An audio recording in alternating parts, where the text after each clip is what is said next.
eso solo beneficia a los magnates. Y creo que en este momento histórico el presidente tiene que ver que los duros golpes son magnificados o creados, generados desde esos medios de comunicación que siguen chupando de la ubre, de esos que siguen beneficiándose a lo mejor, no de los miles de millones, pero sí de los cientos de millones, con honrosas excepciones, Daniel. Sí, Vicente, desde luego, y lo señalaba Julian Assange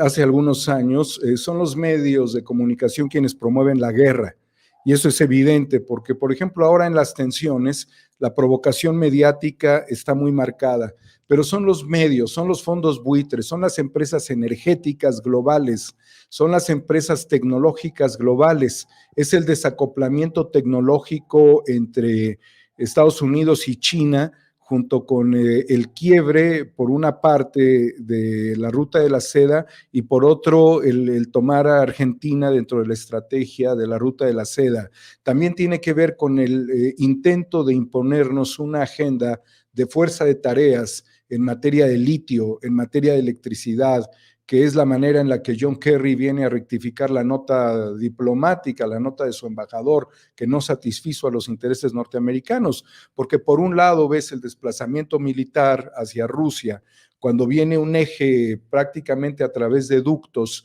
que van a dar energía a toda Europa,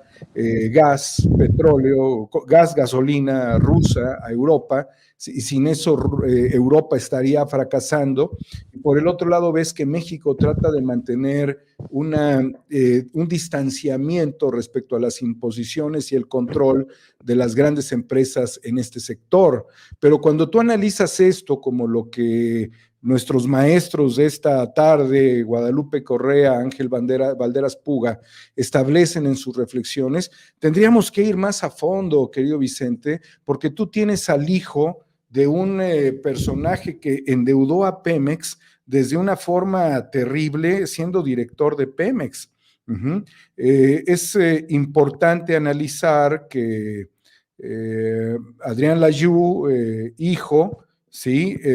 Es secretario de Movilidad de la Ciudad de México, pero su padre, ¿sí? Fue el que generó una deuda, un negocio, si mal no recuerdo, de 115 mil millones de dólares, que significó facturar a favor de Schlumberger, a Pemex Exploración y Producción, en 12 años que fue consejero administrativo, la Yu padre, ¿no? Entonces, la 4T no se termina de sacudir todo esto. Y si analizas, por ejemplo, cuál es la posición que tiene el padre de Adrián Layú, secretario de Movilidad y Transporte, al que todo el mundo le aplaude los teleféricos, lo cual es muy bueno, pero tampoco es la gran innovación, aunque sí ayuda mucho. Desde luego, es presidente de la consultora Petrométrica desde 2006, que pertenece a los consejos de administración de Ternium Trinity Industries, y es asesor de Morgan Stanley en Londres. Entonces, ahí está enquistado en el gobierno de la Ciudad de México el hijo de este personaje que logró hacer un endeudamiento mayúsculo a petróleos mexicanos. Las redes son muy fuertes, te llevan literalmente al exconsejero jurídico de la presidencia, que tenía el litigio de Billy Álvarez, cuyos representados están prófugos de la justicia, la mayoría de ellos, que tiene también la protección como testigo, colaborador, no sé si la alcanzó, pero no hemos sabido nada realmente de Emilio Cebadúa, que es tan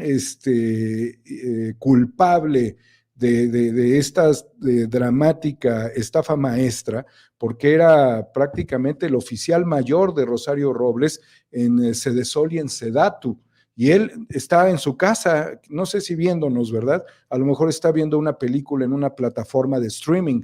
pero transfirió 11 millones en Las Vegas a su familia para hacer apuestas, para hacer juegos. Y por el otro lado ves que pues se detiene una orden de aprehensión o no se ve claro el tema de Riquín Canallín, ahora dicen Profugín, respecto a esta situación donde cambia de abogado en una estrategia y establece una diatriba desde el oráculo de YouTube contra la Cuarta Transformación. Entonces, los hilos todavía tienen mucha distancia que recorrer la 4T para poder jalar esto. Y te voy a decir por qué, Vicente. Te voy a decir por qué. Porque si estas cosas no se ajustan en la Cuarta Transformación, todos esos prófugos de la justicia en este momento, toda esta situación dramática que se le presenta a un periodista como Loret, que está contra la pared, toda la situación de que se caigan en el fango todos los que se dicen yo soy Loret, ¿sí? Terminará por generar una recuperación en una estrategia legal que pudiera tardar 5 o 7 años, en lo que llega un próximo gobierno, se distienden las cosas, tienes el caso de Elbester Gordillo, Duarte va a salir de la cárcel, Billy Álvarez va a salir de la exclusión, de la circunstancia de ser prófugo junto con un montón de sus secuaces, y se acabaron las fichas rojas de Interpol, Cabeza de Vaca va a seguir pues libre como el viento. Entonces ese es el problema estructural que se enfrenta a la guerra híbrida respecto a la inacción judicial y respecto al lawfare, porque aquí viene otra cuestión fundamental. Esto realmente es el drama estratégico. ¿Quiénes estaban al frente? Periodistas contra Cristina Fernández en Argentina. Jorge Lanata, un periodista así del estilo de Loret y del estilo de Joaquín López Dóriga, no digas más, es una mezcla de los dos, con ínfulas de super sabio. Este cabrón, que no se cansó de decirle yegua a Cristina Fernández y que le dijo que se iba a morir a la expresidenta de Argentina, te vas a morir, vas a quedar sola. Así eran sus consignas cuando Macri había llegado al poder. Estaba patrocinado por Paul Singer, administrador de fondos buitre desde Nueva York, y ellos también tenían el control del fiscal Nisman, quien había montado el lawfare contra Cristina Fernández de Kirchner,